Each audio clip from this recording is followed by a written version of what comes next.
Servus, Glück auf und herzlich willkommen zu einer weiteren FC Bayern Reaction, beziehungsweise zur letzten FC Bayern Reaction im Kalenderjahr 2025. Leute, vom 15. Bundesligaspieltag beim ersten FC Heidenheim. Und bevor wir reingehen, wie immer der Hinweis: hypen, liken, kommentieren, abonnieren, Glocke aktivieren, wenn euch gefällt, was ihr hier seht, wa? Und damit gehen wir rein in den Bums. FC Bayern München beschließt das Kalenderjahr morgen beim Auswärtsspiel beim ersten FC Heidenheim. Damit darf ich begrüßen, auch damit zur letzten Spieltagspresserunde mit unserem Sportvorstand, mit Max Eberl und Cheftrainer Vincent Kompany. Kleine Runde auch hier und wir starten direkt mit Torben Hoffmann. Der ersten Frage, bitte. Okay, sollen wir raten, welches Thema diese letzte PK dominieren wird? Ich würde sagen Vertragsverlängerung. Danke, guten Morgen. Die erste Frage an dich: Was könnte Heidenheim so kompliziert machen, das Spiel? Und gibt ja definitiv ein paar Ausfälle mit Leimer, Jackson, Neuer. Und wie sieht es dahingehend im Kader aus? Gibt es noch den einen oder anderen, der die Reise nach Heidenheim Was ist denn los mit Conny? Gesperrt oder was? nicht mit Wenn ihr antreten? einen Ja, also wer auf jeden Fall nicht mitkommt, ist meine neue Konrad Leimer. Sascha Boe ist noch immer krank. Und dann wahrscheinlich auch Kimmich schafft es nicht für dieses Spiel. Wow. Sollte meine Aufstellung wahr werden und wir sehen Bischof Pavlovic in der Mitte. Wahrscheinlich nicht, wahr? Weil Leon Goretzka ist ja noch da. Und ja, also das muss die medische Abteilung im richtigen Moment kommunizieren. Aber der hatte schon, ich glaube, das haben sie gewusst, der hatte schon bei der Nationalmannschaft ein bisschen Probleme. Und das ist immer noch das Gleiche. Aber Naja, hat man ihn auf jeden Fall angemerkt, die letzten Wochen, dass da nicht alles fit ist. wir haben natürlich so viele Spiele gehabt, irgendwann ist dieser Schmerz einfach zu viel. Und es geht jetzt nicht über Belastungssteuerung oder dass wir kein Risiko nehmen wollen, überhaupt nicht. Aber der könnte nicht trainieren diese Woche und hat eigentlich über die Schmerzgrenze eigentlich seine Spiele Dann hat er auch nichts zu suchen in der Mannschaft. gemacht und da haben wir auch viel Respekt vor. Nur jetzt im Moment ist es ein bisschen zu viel. Aber hoffentlich nicht schlimm. Ich glaube, dass er im Januar wieder ganz normal dabei ist, aber für dieses Spiel fehlt er. Und ja, so manchmal. Maike ist okay, Maike ist wieder dabei und alle anderen sind wieder dabei. Die haben nicht alle, muss ich ehrlicherweise sagen, also wenn wir jetzt eine englische Woche hätten, dann hätte einige gefehlt am Mittwoch. Aber zum Glück spielen wir Sonntag und deswegen werden wir auch alle anderen wieder dabei haben, ob die alle trainiert haben oder nicht, aber der Rest wird wieder dabei sein. Und wir haben trotzdem noch genügend Jungs, die Vollgas trainiert haben diese Woche und die auf jeden Fall wissen, was auf uns zukommt. Und dann haben sie über Heidenheim gesprochen. Ja. Es bleibt immer so eine Totalgeschichte, glaube ich, mit Heidenheim. Es ist nicht nur, was die dieses Jahr machen können, aber was die schon über viele Jahre geschafft haben. Und deswegen, glaube ich, ist immer eine Mannschaft und Verein und Trainer. Ja, muss man schon Lob und Anerkennung mal aussprechen, ne? An den ersten FC Heidenheim. Also mit den Rahmenbedingungen, was ist es jetzt? Das 3. Jahr in der Bundesliga? Ich weiß es gar nicht. Ist schon wild. Ja? Also das geschafft zu haben. Das ist wirklich wild. Die immer Glaube hat, die immer ein Gefühl hat, dass die was erreichen können, was die anderen nicht erreichen können. Natürlich wollen wir diese Hoffnung ganz schnell wegnehmen und wollen wir unsere beste Leistung bringen, aber naja, dass wir uns da gerade schwer mit tun, haben die letzten Spiele gezeigt, oder? das sind, glaube ich, Spiele, wo man erwarten muss, dass der Gegner auch seine Momente mitnehmen will und das ist auch das Schöne. Haben wir weitere Fragen? Feierabend. Nico Lennart von der Bildzeitung, bitte.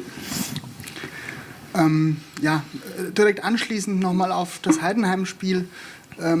Jetzt blickt man zurück auf das 2:2 gegen Mainz. Wie hat die Mannschaft darauf reagiert? Ich meine, in der Tabelle ist nicht viel passiert.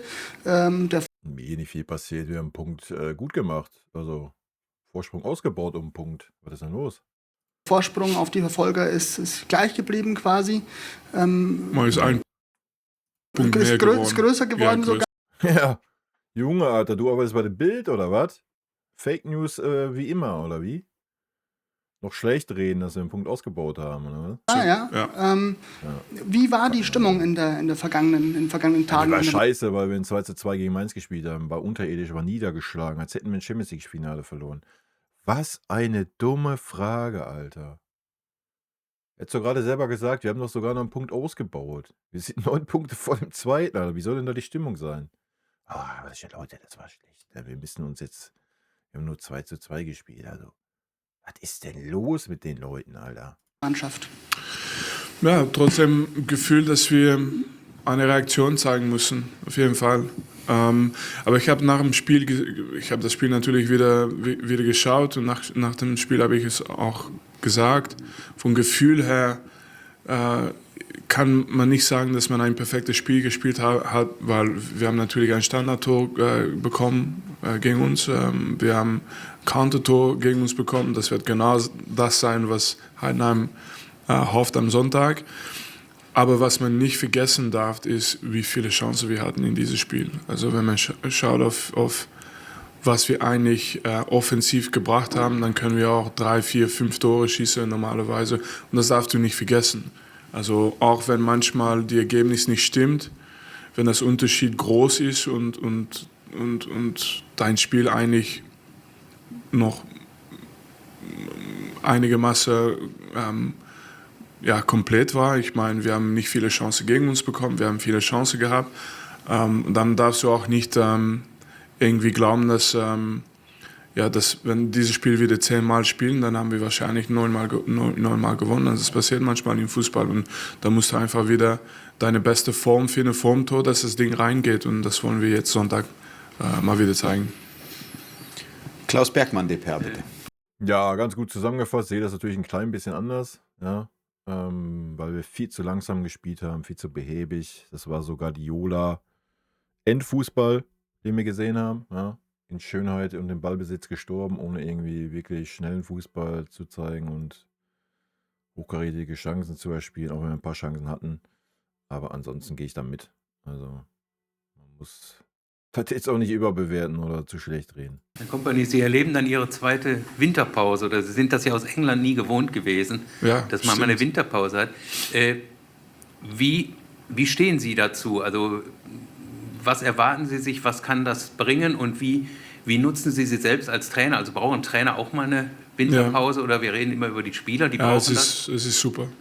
Ich meine wirklich, ich habe es gar nicht so gemerkt. Also wenn man, glaube ich, insgesamt war das 11 Jahre als Profispieler, dann nochmal 2 Jahre als Trainer, also 13 Jahre insgesamt, keine Winterpause macht, kein Urlaub mit der Familie, gar nichts. Also ich meine nicht mal Urlaub, aber mal einfach eine Woche zu Hause sitzen mit der Familie, die Kinder mal sehen, was die in die Schule gemacht haben und so. Nein, ich meine, das...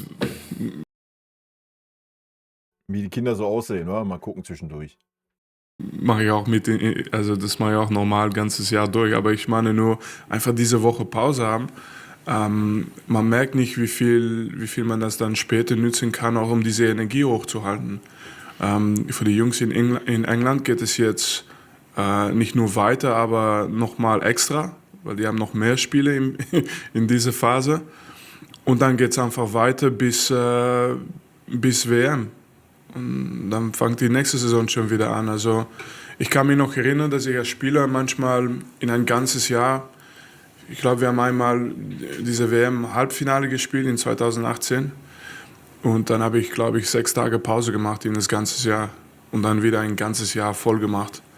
Und das ist schon wild, ne? Und dann habe ich entschieden, Trainer zu werden, also dann war auch kein Urlaub mehr. Also es war 3 Jahre Hammer für die Familie. Was ich meine ist nur, man vergisst es manchmal und für die körperliche und mentale Gesundheit kann ich jetzt auf jeden Fall spüren, wie viel das wert ist. Wieder Nico Lennart von der Bild-Zeitung. Passend dazu eine Frage an beide, noch ein bisschen konkreter. In den freien Tagen, wie viel befasst ihr euch damit mit Fußball? Wie viel Raum nimmt der FC Bayern da noch ein? Oder sagt man wirklich ein paar Tage, ich will mal... Naja, das Gesundeste wäre halt, ja, 7 Tage oder was Vini gerade sagte, ja, einfach mal den Kopf ausschalten, Alter. Das ist super wichtig. Da kann ich nur jedem empfehlen. Ich bin jetzt auch nicht so der weihnachtlich besinnliche Typ oder sowas. Habe auch keinen Urlaub dieses Jahr, aber es sind 4 freie Tage. Ja, Leute, schaltet einfach mal den Kopf aus. Ja, also ich glaube, das ist das Wichtige. Die mentale Gesundheit ist da.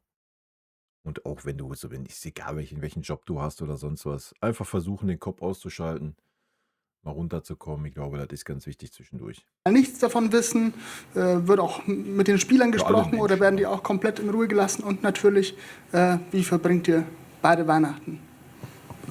Also ich glaube, wir kommunizieren fast immer, aber es ist fast unmöglich, um in 1 oder 2 Tagen total wieder, wie sagt man, alles zu vergessen. Also das bleibt bei dir noch 3, 4 Tage und irgendwann hast du das Gefühl, okay.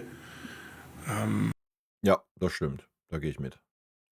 Ist schwierig, dann alles so fallen zu lassen. Bei denen ist das natürlich nochmal was ganz anderes. Auch wenn ich jetzt einen Tag nichts mache, dann wird nicht alles kaputt gehen und dann kannst du das am Ende genießen. Aber ich glaube, wir sind immer im Austausch. Aber meine Meinung, ich glaube, Max muss auch seine Meinung geben, aber weil wir das genießen. Also es macht Spaß, über FC Bayern zu reden und über unseren Job. Und deswegen ist es auch nicht störend, wenn das im Urlaub auch noch eine Rolle hat. Also der einzige Unterschied ist, dass wir uns nicht jeden Tag sehen. Genau.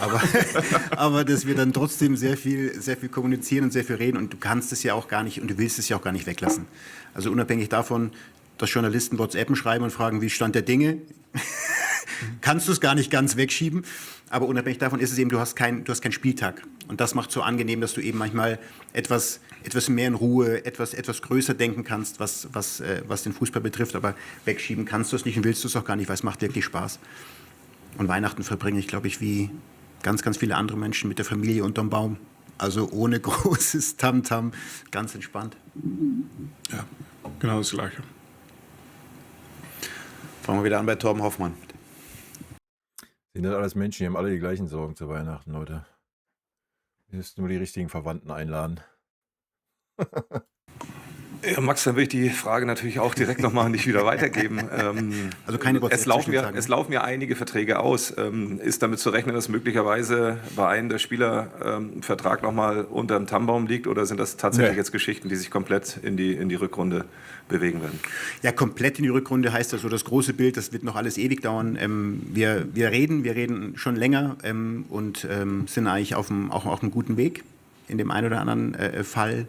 Trotzdem, wenn es was zu verkünden gibt, verkünden wir es. Das habe ich ja auch schon immer wieder gesagt. In welchem Fall denn nicht? Weil im einen oder anderen Fall läuft aber das werden wir dann verkünden, wenn es zu verkünden ist. Ich weiß. Leon Goretzka ist der Fall, wo es nicht ist. So, Punkt. Ja. Ich denke mal, da brauchen wir auch gar nicht drüber diskutieren.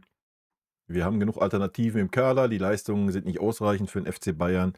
Das ist schade um den Typen Leon Goretzka, ja, aber auch seine Art Fußball zu spielen passt einfach null in diese Mannschaft rein. So. Da brauchst du gar nicht drüber reden. Upamecano gestaltet sich schwierig. Wird man sehen, wenn dann jetzt so mit einer Ausstiegsklausel sehr wahrscheinlich laufen. Was auch völlig legitim ist, der Verein ist selber schuld, wenn man ins letzte Vertragsjahr geht. Und Serge Gnabry, ja, der wird auf ein paar Millionen verzichten. Was ich gelesen habe, war eigentlich sogar viel zu wenig, auf was er verzichten soll. Wird wahrscheinlich nochmal 2 Jahre Vertrag kriegen oder mit 3 Jahren, was auch immer. Und ja, darauf wird es hinauslaufen, sehr wahrscheinlich. Ja. Ist ja, und das ist ja auch eure Pflicht, danach zu fragen und wie Stand der Dinge. Und das ist ja auch völlig legitim. Und ich kann halt nur das sagen, was wir sagen wollen, dass man da eben auch wirklich im Austausch ist. Was ich halt finde, wenn dann irgendwie solche Vertragsgespräche dann irgendwann in die Privatsphäre von Spielern reinragen. Dann wird es irgendwie im Punkt, also wir reden immer noch über Fußball, wir reden über wichtige Entscheidungen, die der Spieler zu treffen hat, wichtige Entscheidungen, die wir uns wünschen, um unsere Planungen weiter voranzutreiben. Darum geht's. Aber wenn es dann irgendwann Schritte weiter nimmt, dann finde ich das ehrlicherweise verwerflich und auch nicht so schön. Und deswegen, wir machen unsere Gespräche, wir führen unsere Verhandlungen, wir wollen sie, und das ist ja auch kommuniziert bei UPA, so schnell wie möglich abschließen. Aber wie gesagt, es ist für UPA ein großer Vertrag, ein wichtiger Zeitpunkt seiner Karriere. Es gibt viele Argumente für Bayern, es gibt aber natürlich auch beim Spieler in seinem Kopf wahrscheinlich auch das Argument, warum nicht auch mal was anderes probieren. Und das ist das Leben im Fußball. Wir wollen und wir geben Gas und dann schauen wir mal, wie schnell wir es hinkriegen. Klaus Bergmann wieder. Herr Kompanie, ich weiß so, vom letzten Spiel wollen Sie ja wahrscheinlich noch nicht so ein Resümee ziehen, dieses Halbjahres. Trotzdem, wo hat sich die Mannschaft am meisten aus Ihrer Sicht entwickelt? Also was hat Ihnen am meisten gefallen? Wo sehen Sie so die Zielsetzung, die Sie sich selbst gegeben haben, in der Weiterentwicklung besonders erfüllt?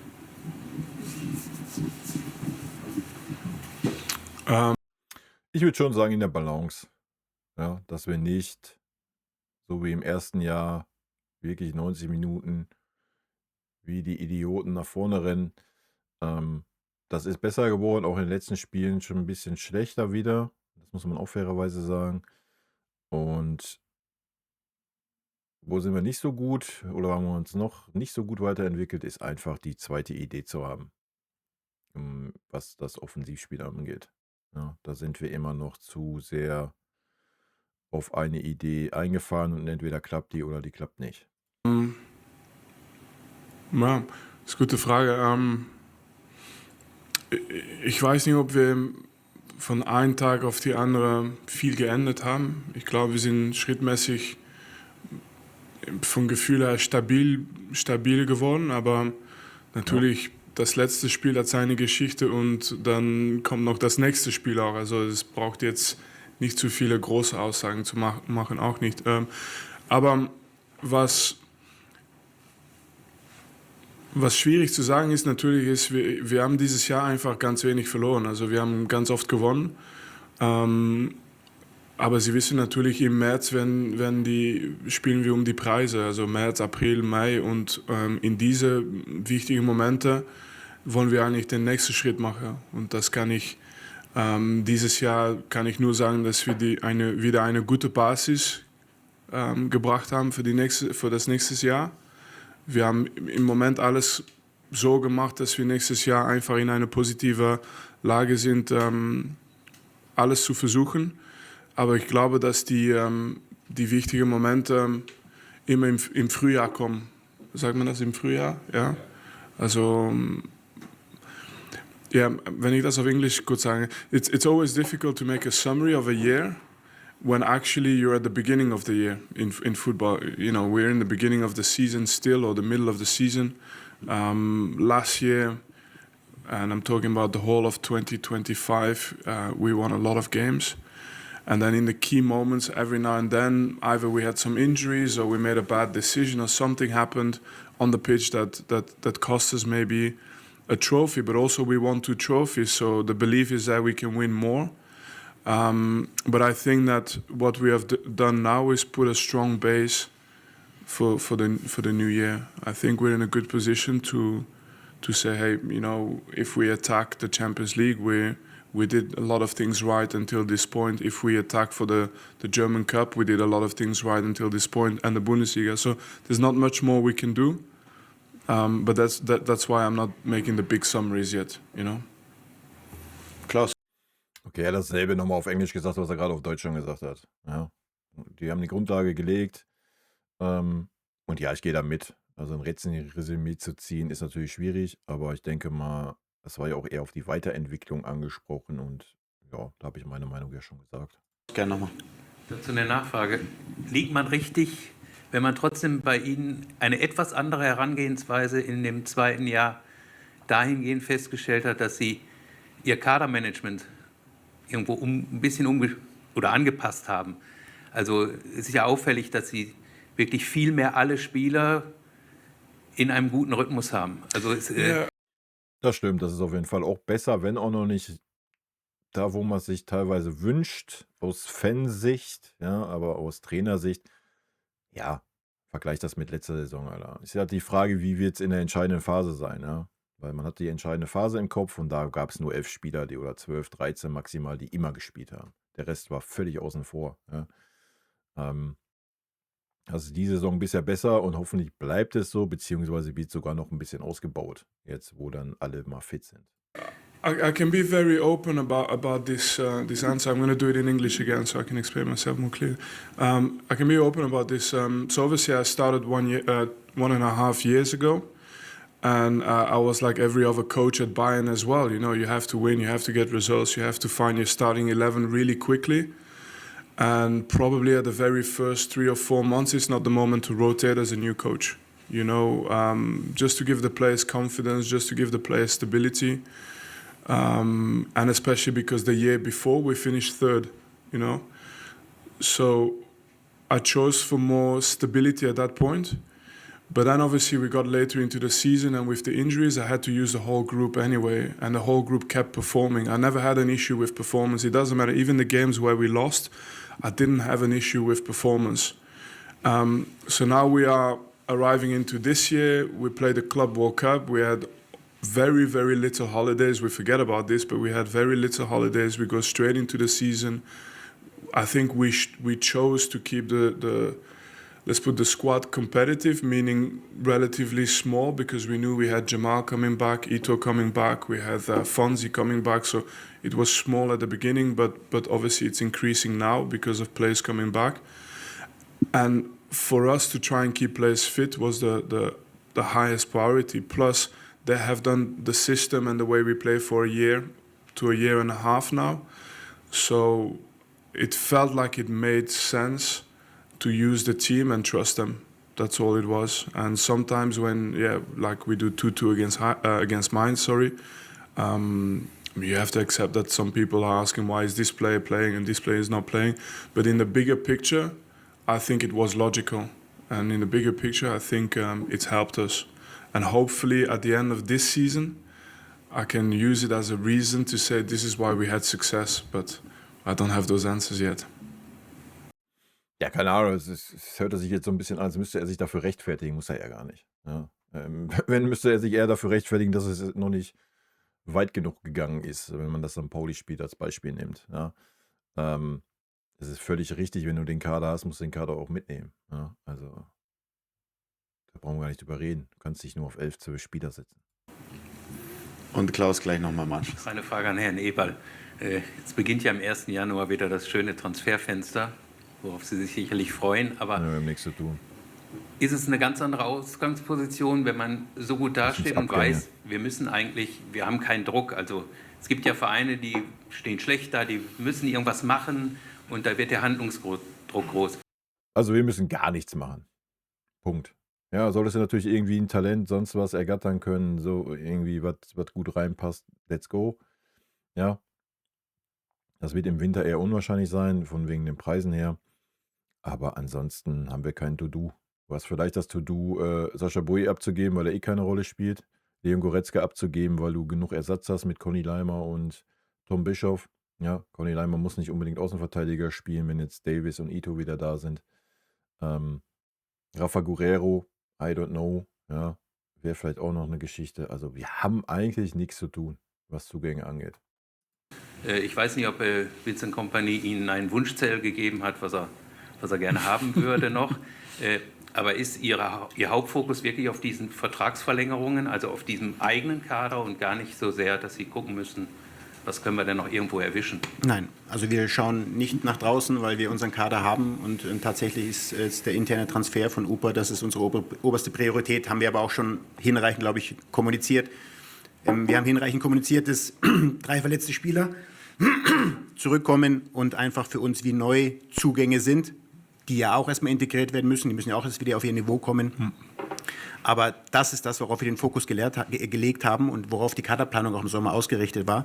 Und deswegen können wir jetzt im Winter natürlich Dinge vorbereiten, die vielleicht im Sommer interessant werden können. Aber im Winter werden wir nichts Externes dazu holen. Ja, sehe ich genauso. Und wenn du, wie gesagt, wenn du so einen Boe abgibst, wenn du so einen Goretzka abgibst, wo ich jetzt gar keine Schwierigkeiten drin sehe, ja, du hast auch im Nachwuchs, gerade im zentralen Mittelfeld, noch richtige Kanonen da rumlaufen. Das haben wir in der Vorbereitung gesehen. Und sollte noch irgendwas Überraschendes passieren auf der Abgangsseite, weil du irgendwie ein gutes Angebot bekommst, Ja, da musst du mal, Lennart Karl zeigt es gerade, mal ein bisschen auch an deine Jugend glauben. Und den Gibt es sonst noch Fragen? dazu holen. Punkt. Dann beschließen wir. Dann Vielen Dank. Feierabend. Oder noch eine letzte Frage, Tom? Eine noch. Inwieweit spielt das jetzt eine große Rolle für dich, dass Borussia Dortmund jetzt gestern auch gewonnen hat? Tabellarisch jetzt, wie gesagt, ihr müsst ja erst noch spielen, jetzt auf 6 Punkte rankommt. Ist das nochmal so eine extra Motivation für dich, für das Team, wo du das nochmal mit auf den Weg gibst? Oder spielt das keine Rolle, nur Fokus auf euch und egal, was die Konkurrenz macht? Nein, nur Fokus auf uns. Und ich will eigentlich gar nicht über meine Karriere sprechen. Sorry, bei 9 Punkten Vorsprung musst du auch nicht auf irgendwelche Gegner gucken.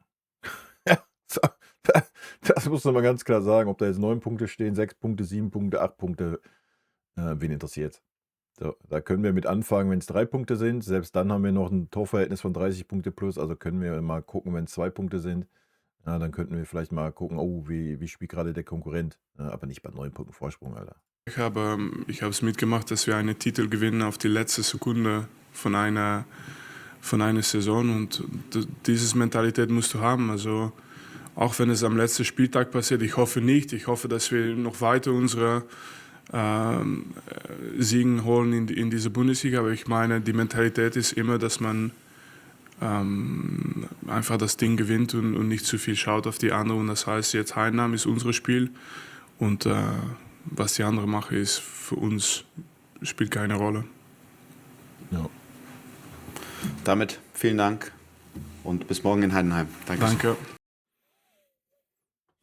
So sieht's aus. Ja, wie gesagt, Leute, bei 9 Punkten Vorsprung schaut man nicht auf was irgendwelche, auch noch nicht an diesem Spieltag so. Ja, da kannst du ab Spieltag 30 vielleicht mal mit anfangen. Je nachdem, was dann der Vorsprung sagt, aber doch nicht an Spieltag 15. Also bitte euch. Naja, gut. Leute, ich wünsche euch einen wunderschönen Samstag. Einen schönen, was ist das, 3. Advent, 4. Advent? Ich habe keine Ahnung, es ist soweit. Ein schönes Spiel in Heidenheim, schönen Abschluss. Wir sehen uns dann nochmal live, Montag 18 Uhr, wenn ihr Bock habt, auf Twitch. Wo wir dann nochmal die Vorrunde Revue passieren lassen und ein kleines Fazit ziehen. Und in diesem Sinne, rot-weiße Grüße gehen raus, haut rein, bis dann. Tschüssi. Vielen lieben Dank für euren Support hier auf dem Kanal. Und in diesem Sinne, gute Freunde kann niemand trennen.